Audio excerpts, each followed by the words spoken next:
Hi everybody, welcome back to Lockdown Lessons, part 34. With me today, I've got Alpesh Patel. So firstly, I'd just like to say a big hello to you, Alpesh. Hi, Phil. Hi there, hi. Just for everybody that doesn't know who Alpesh is, Alpesh is one of the Department of International Trade's dealmakers, won an OBE last year, so congratulations, Alpesh. And also through the relationship with the Department of International Trade, he's now on the Downing Street board on advisory board, on entrepreneurship. And his main aim is to teach 1 million people to be better investors. So big welcome to you, Alpesh. Pleasure to have you on board. First question I've got for you, really, for the people that actually don't know what you do and how you help people, perhaps you could just give us a brief overview. Yes, I guess I have two separate hats. One is my work with government, as you mentioned, within the Department for International Trade as one of the government's deal makers. And it actually does say that. I must have to keep a business card on my desk. People find it incredible. You've got a card which actually says deal maker. And it's to make the deals with overseas companies to get them to be headquartered here in the UK. And when I say make the deals, we don't pay them or anything. We showcase what's available, open the doors, the networks, that we as business people have so that they set up their global headquarters here, invest here, employ people here.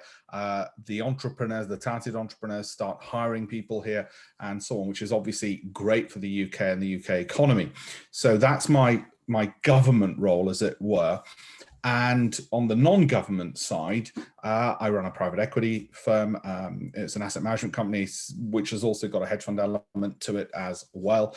I was born in Leeds, no silver spoon in my mouth, very much the old sort of bootstrap story that you often hear. So I've been very fortunate and very grateful to the UK as well, as a place where I was able to do that, to sort of move to achieve many of the dreams that I had. So those are the two parts of it. And the campaign for 1 million, which you mentioned, it's to teach 1 million people how to become better investors. And that's because of, you'll notice the books over my shoulder. Over the last 20 odd years, I've written quite a few books published by the Financial Times and Macmillan. My TV show on Bloomberg, my columns in the Financial Times. I thought, I've got all this know-how. I'm getting older. Let's have some kind of legacy, something, which is useful to other people. So started that campaign to provide all that free education, information, converted the books into little snippet videos, kept it updated because, you can do that with social media now and channels like Telegram, so that they can, be kept up to speed with all that, all for free on my website. Lovely. Thank you very much. I think, I looked at your LinkedIn profile beforehand, and I think you could have answered that question in about an hour and a half. But for the purpose of this video, thank you very much for keeping it brief, because there was a lot of stuff there. You've got through a heck of a lot of stuff for such a young person, Alpesh, may I say. Thank you. Good stuff. So if I could take you back now to the 23rd of March last year, if you can cast your mind that far back. At what point around that period of time, where we knew that COVID was moving around the world and maybe coming over to Europe at the time, at what point did we think, there might be a problem commercially? At what point do you think that might be an issue for us? Well, 23rd of March was pretty much the bottom of the market. And that's why I sort of remember dates. I don't sound sad, but I tend to remember dates in terms of the day job, in terms of investing. I mean, I would have been in the TV studios when we had the market crashes and so on. And you've got a job to do, which is you've got an audience which are interested in finance and their livelihoods and well-being. And so sort of sadly, everything gets converted into finance, because we were there to talk about finance. So March 23rd, I actually thought, I remember at the time doing broadcasts on social media and whatnot, and thought to myself, I think there's a 60% chance it'll go lower. So, but in actual fact, as you know, the markets then bottomed and just continued going higher. But that didn't mean we moved into cash on that date. We just continued holding the kind of resilient companies we did. So to some extent, what do we think we have a problem? Well, actually, there wasn't. Put the human cost to one side, which is what finance often sadly does. There wasn't a problem. The market bottomed, it subsequently hit all-time highs, and there were lots of resilient companies to invest in. So in a way, I almost sort of turned that around, that problem didn't happen. And it didn't happen because if you've got the ability to invest in resilient companies, companies with strong cash flows, high profitability growth, good share prices compared to the profits they're generating, then you're avoiding the problems that other companies have, which is why I actually got into investing. I like the idea that at the click of a button, I could go in and out of a business, as opposed to all my eggs were in one basket. So yeah, I'd sort of turn the question around and say, in a perverse way, from that perspective, the investment perspective, which sounds a bit heartless, there wasn't a problem. And in fact, quite the opposite, in fact, is what happened. Fantastic. That's a good analogy, a good summing up of what happened. So in terms of the wins that you've seen for your businesses along the way in the last sort of year and a half or so, what would you say you found to work well for you?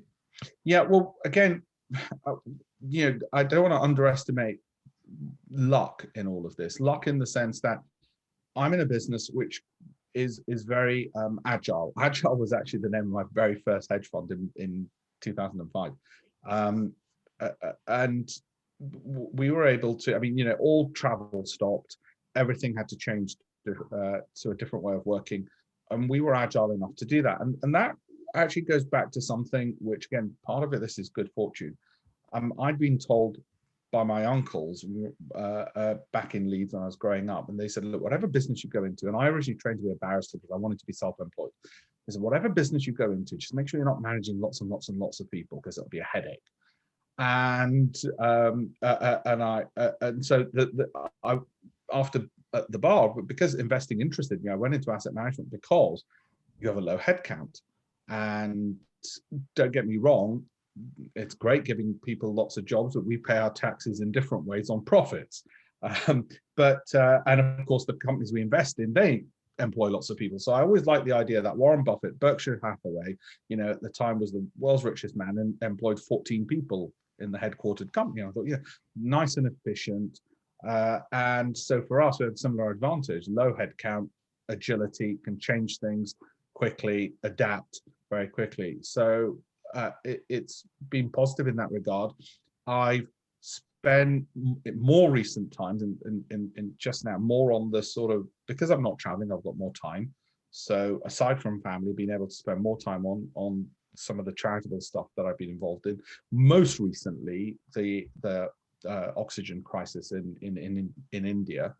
But prior to that, I've been able to devote a bit more time to some of my more non-business related charitable activities as well, because again, I've had more time to be able to do that. So there's been that greater purpose, I guess, because business is busy, you sort of get bogged down with accounts and all that kind of useless stuff, which you have to do. But it's been good to have that bigger purpose in things and say, actually, now that I've got more time, I can actually do a few things which mean a lot more than just, as my tutors at university used to say, than just shuffling paper. Good stuff. So what sort of challenges would you say you've come up against since lockdown kicked off back in March last year then, Alpesh? Yeah, I'd say that actually, funnily enough, the biggest challenge hasn't been on my business asset management side. That and what I've been trying to do with the campaign, which I launched during lockdown, I could not have done without lockdown, having that time and space to breathe.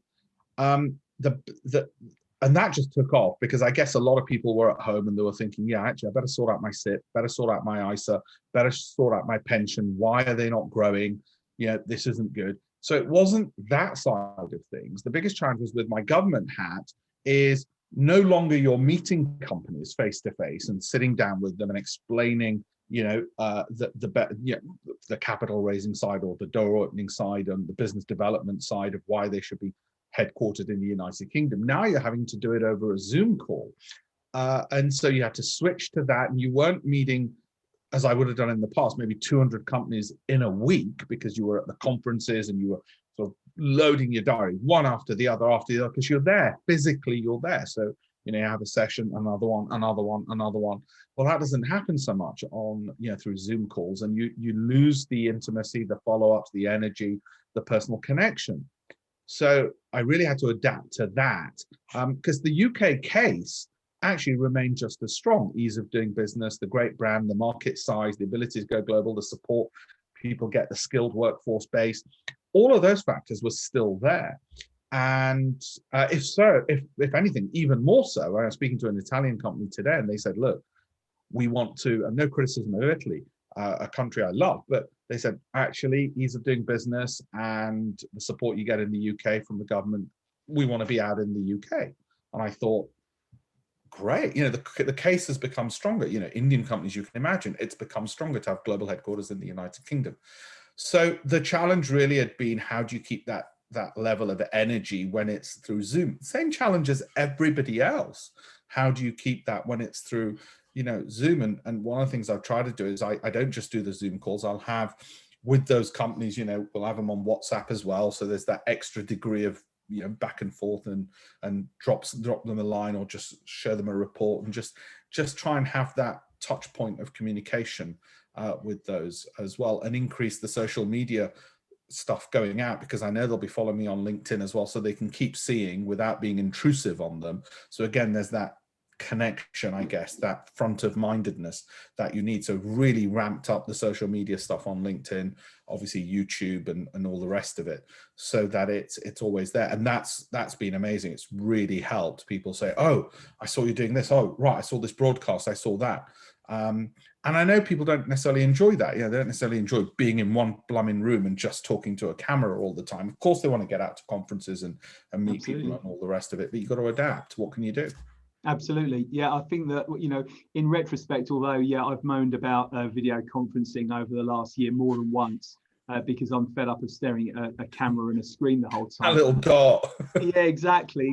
But on the positive side, with a bit of perspective, had this happened 50, 60, 70 years ago, social distancing actually means social distancing 50, 60 years ago. Whereas really what we're talking about now is physical distancing, really, isn't it? We're not actually social distance, because we're able to communicate using Zoom and other video conferencing channels. So actually, we're in a whole lot better place than we would have been. Plus, obviously, the advances in medical science have enabled them to save a lot more people's lives, which has been absolutely fantastic. So what would you say the biggest learning that you've had about yourself over the last sort of year and few months then, Alpesh, in terms of the changes that have been enforced upon you? What have you learned about yourself from that? I guess I always knew this. I'm adaptable, but I've been obsessed with productivity. I love anything which will make me more productive. I don't know why I'm obsessed with it. I just love anything which will help me do that. So I've been quite happy to be able to take a bit of time back, step back, look at the bigger picture strategy, and then focus on, well, what can I delegate to people? What projects should we focus on? What's important? What isn't? How do we leverage our voice? I happen to be chairman of something called City Hindus, which are people who happen to be Hindu in the city of London. And that's allowed me to get the message out in terms of some of the, as I said, some of the charities which are raising funds in India, for instance, or other activities over here. And that multiplier effect, I've tried to focus more on. I've learned, okay, look, it's not just about doing the same thing in my business, which we were doing already, where I'm obviously delegating to staff and all the rest of it, but let's start applying that to some of these other things which I enjoy, and bring a sort of a business professionalism to those sectors as well. I think I've learned that, as in, the importance of that, because you want to be effective in those. In fact, those things are often more important than what you might be doing in your business. Your business can often be just great. You get a customer who's happy, fantastic. You're happy, the bottom line improves, but what does the rest of the world care? Whereas the other stuff outside of that, it can really change lives. So I guess that's how the campaign for 1 million came about. It was because you want to find a bigger purpose always in whatever you're doing. I love what I do, but to then be able to impact others. And I guess it was learning that, or not relearning it, or actually just getting on with it, or learning that it was important not to just manana it, not just, tomorrow I'll do it next week. As soon as you found that window of opportunity, actually, all those things you put on your bucket list, professional bucket list or social bucket list, as opposed to just holiday bucket list, you better start doing them. Because you've got an opportunity. So I guess it was applying some of those bigger purpose things, or reminding myself and then doing them. So I've been incredibly happy that I've been able to do that, because it was something somebody had posted recently. They said, oh, success is happiness. And I was thinking, well, No, there's different types of happiness. You can make yourself happy. I can eat a veggie burger and I'll be happy, contrary to what most people would be if they're a veggie burger. But actually, making yourself happy is pretty easy. If you can make yourself happy by making a bigger group happy, you're laughing, because you're going to get a deeper, more meaningful happiness, which isn't transitory. And that's what I don't want to say I learned, because in my late 40s, if I only learned that now, what a sad life I would have had. But I had the time and energy to implement, and that meant a lot to me, to be able to actually do that and then get the feedback from people to say, yeah, this is amazing, thank you. And that really, really then boosted me. And it becomes a virtuous circle, because it energizes you to do more of it. And it impacts every other part of your life, because then you think, oh, I'm really in a good mood to do this and I want to do that. And you're just more generous in other things. When people say, oh, can I get this and can I do it? Yeah, of course you can. Look, you're always on it. You've always had a good day. So I guess it was that part of things, that bigger purpose and that campaign, which, really meant something to me, to get that personal happiness through impacting more lives than my own. Good. Yeah, I think sometimes it's a case of just reinforcing stuff that you already know, but I think all of us need that level of reinforcement from time to time, don't we? You get to a certain age, you've learned a heck of a lot of stuff through your life, but sometimes we need to be moved into a different environment and different things forced upon us to make us start to think differently, to change mentally. So that's brilliant. So although we're not quite out of lockdown yet, are we? What are you going to do when you can just do whatever the heck you like, Alpesh? What are your plans personally? So guess what? My wife and I, like many families, have been talking about exactly this. And all the things we were delaying or thinking, yeah, we'll do it whenever, they're getting brought forward. You better believe they're getting brought forward. I found an old video of myself in the Maldives from a few years ago, where there was some sharks and stuff. So this is where the happiness bit gets very personal, I'm afraid. It gets very family. She wants to spend 6 months living out of Dubai at some point. So I think that might get brought forward. Subject to her work obligations and all of that. I definitely want to spend a month working out of Ubud in Bali. There's not much more I want to do in life than that. Obviously, the other things, the more deep, meaningful stuff where you're impacting other people's lives, that'll continue anyway. Otherwise, you're just a middle-aged, overweight bloke having a holiday, and that isn't meaningful, is it? It's great for me, but how does that make anybody else's life any better? But those two personal, sort of selfish almost things definitely are going to be the right up there. I think it's also shown, like I said, with what's happening, and it's very much at the top of my mind at the moment with what's happening in India, and I'm Indian, so I'm particularly concerned about that. That's not to say I'm not concerned about what's happening in Britain and to British families, but I think it's also shown us that whether it's good times and when they return, that need to continue doing what those of us who are lucky enough to do things and privileged enough and fortunate enough to be able to help, that has to continue through all economic cycles. But you can't just leave it for the bad times. The infrastructure building, that resource building, those connections, that messaging of not just giving, but also creating a sustainable giving, that has to continue. And one thing my wife and I have looked at, because I'm in investing, and this should have occurred to me a lot sooner, is to create some kind of investment vehicle where we just keep giving the profits out of that. Whereas up till now, the investment vehicle which gave the profits to good causes was my business. But actually, no, stand it alone as a separate entity, which gives from its profits. And by the way, the profits might just be Microsoft stock. But the point is, it becomes more sustainable, and probably should have done that part of it sooner. But that's also come out of lockdown, that there's always going to be a desperate need. And we're reminded how lucky we've been in lockdown and how unlucky others have. That disparity means there's more of an obligation on the lucky people, a moral obligation, not just to, well, like I said, middle-aged bugger off to Bali, but actually make sure, well, if you do it, you've earned it, because you've actually, a bit like buying carbon credits. Well, if you're going to fly, you better pay for the carbon credits, mate, and give back to what you've just taken. So it's that sort of mindset. I like that. And I think that's come out of lockdown as well, because my God, we're blooming grateful each day of how fortunate we are to be in Britain, how fortunate we are to have family. Whilst we've lost some members, we're in a far more fortunate situation than 99% of people on the planet. I mean, that old saying, if you're born an Englishman or born a Yorkshireman, I forget which, you've won the lottery of life. I was born in Yorkshire. I'm not an Englishman, but I'm a Yorkshireman in the sense that I'm British, but I'm a Yorkshireman, and I've already won the lottery of life. So better share some of that, some of those winnings. I think it was almost certainly a Yorkshire expression, because it would be, wouldn't it? Or we're taking it. Absolutely, it's the type of thing that comes out of I'm a Yorkshireman first, then British and Indian second, I should say. Definitely a Yorkshireman first, and let nobody try and argue against that. Good stuff. So final two questions I've got for you, Alpesh, then. If anyone's watching this that wants to find out more about what you do and how you help people, who would the ideal person you'd like to be introduced? What would they look like? And maybe there are more than one type of ideal person. I guess there's two types of people I'd like to meet. Is that what you mean? Who would I like? Absolutely. It's two types. With my government hat, anybody who's got an innovative technology which has helped solving the world's biggest problems from overseas, because my remit is to look for overseas companies to bring them to the United Kingdom and get their global headquarters here. So, the company, the intellectual property, and the founder, as long as it's a scale-up, high growth company with ambitions to be global and world dominating, and outstanding technology. So you can imagine it's a high benchmark we have in Britain.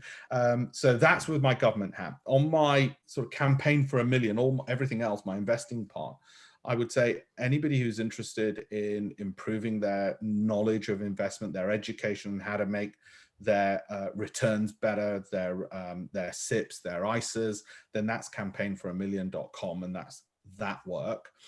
I'd say so. Those are the two sort of main areas. Anybody who's interested on the philanthropy part that I'm doing, I'm chairman of the Lombard Trust. I'm co-chair actually with Lord Curran Billamori, who's chairman of the CBI, an old friend of mine, and that's a charity which helps widows and orphans. And I've been co-chair for about a decade now, and so they can look up Lombard Trust, which was established by Lord Lombard in memory of his mum many years ago. He established the trust. So that would be the sort of more the philanthropy side of stuff if people are interested in that Good. area. Lovely, thank you very much.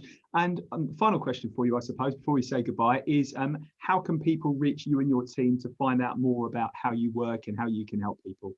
Yeah, so what we do, we're pretty open. I always say to people, I never used to say this before, but then I realized, well, why wouldn't I? I just say, look, connect with us on LinkedIn.